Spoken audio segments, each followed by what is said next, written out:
പരപ്പാർ ഡാമിൽ ജലനിരപ്പ് ഉയർന്നതിനെ തുടർന്ന് ഡാമിന്റെ 3 ഷട്ടറുകളും തിങ്കളാഴ്ച തുറന്നു. ജില്ലാ കളക്ടറുടെ നിർദ്ദേശപ്രകാരമാണ് ഷട്ടറുകൾ തുറന്നത്. രാവിലെ 10:15 ഷട്ടറുകൾ ആദ്യം കുറച്ച് സെന്റിമീറ്ററുകൾ വീതം ഉയർത്തി. പിന്നീട് ഡാമിലെ ജലനിരപ്പ് വർദ്ധിച്ചതിനനുസരിച്ച് കൂടുതൽ ഉയർത്താൻ ആരംഭിച്ചു. വൈകിട്ടോടെ 25 സെന്റിമീറ്റർ വീതം 3 ഷട്ടറുകളും ഉയർത്തിയിട്ടുണ്ട്. സാധാരണ 115.82 മീറ്റർ വരെ ജലനിരപ്പ് ഉയരുമ്പോൾ ഷട്ടർ തുറക്കാറുണ്ട്. ഇത്തവണ 115.90 മീറ്റർ ആയപ്പോഴാണ് ഷട്ടർ ഉയർത്തിയത്. കിഴക്കൻ മലകളിൽ കഴിഞ്ഞ 24 മണിക്കൂറായി പെയ്യുന്ന മഴയെ തുടർന്നാണ് ജലനിരപ്പ് അതിവേഗത്തിൽ ഉയർന്നതെന്ന് KIP അധികൃതർ അറിയിച്ചു. കല്ലടയാറിന്റെ തീരത്തുള്ളവരും കനാലുകളുടെ കരകളിൽ ഉള്ളവരും ജാഗ്രത പാലിക്കാൻ അനൌൺസ്മെന്റ് നടത്തുകയും ദൃശ്യമാധ്യമങ്ങളിൽ അറിയിപ്പ് നൽകുകയും ചെയ്തിട്ടുണ്ട്.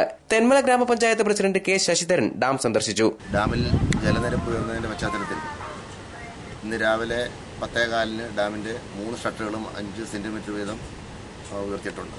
ഡാമിന്റെ ജലനിരപ്പ് 3 ആറുകളിൽ നിന്നുള്ള വെള്ളം ക്രമാതീതമായി വന്നിരുന്നു. തെന്മല ഡാമിന്റെ 3 ഷട്ടറുകളും തുറന്ന സാഹചര്യത്തിൽ കല്ലടയാറിന്റെ തീരത്തുള്ളവരും അതുപോലെ തന്നെ കരകളിന്റെ തീരത്തുള്ളവരും ജാഗ്രത പുലർത്തണമെന്നാണ് എനിക്ക് പറയുവാനുള്ളത്. കഴിഞ്ഞ ദിവസം ജില്ലാ panchayat president S. Jayamohan dam സന്ദർശിച്ചിരുന്നു. ഷട്ടർ തുറക്കുന്നത് കാണാൻ നാട്ടുകാരും വിനോദസഞ്ചാരികളും തടിച്ചുകൂടിയിരുന്നു. News bureau, Thenmala.